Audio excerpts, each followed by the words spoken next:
Transit in Lancaster County considering new services aimed at people who can't afford a car and don't necessarily live in Lancaster City. Evan Papalis here now with the details. Evan.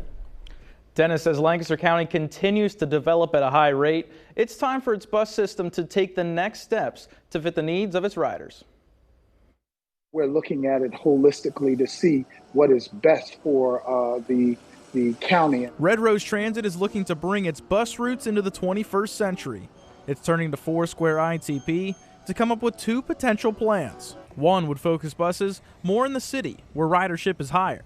The other would keep regional routes the same and use shuttles for the communities just outside the city. It's the same service that has been in place for the last 50 years. We all know that Lancaster has changed a great deal over the last 50 years. Boris Palchik says his company looks at three factors to make a strategic plan: the market, the numbers, and the people. But what exactly do they need from the people? What are the preferences and priorities? What are the aggravations? What's working well? What's not working well? What do people want to see more of or less of in the future? The ability to order a bus ride right from your phone could be an option.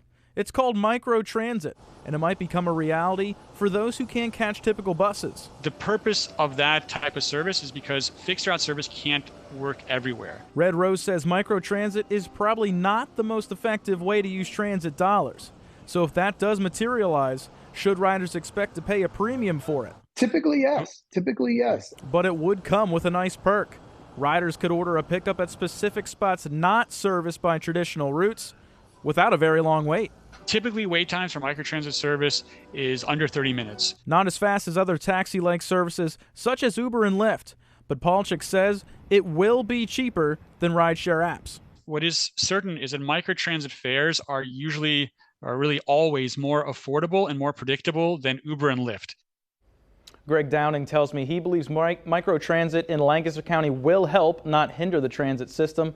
Boris Palchik and his staff have 2 to 3 months to present their recommendations. In studio, Evan Papalis, ABC 27 News. Evan, thanks so much for that. Well,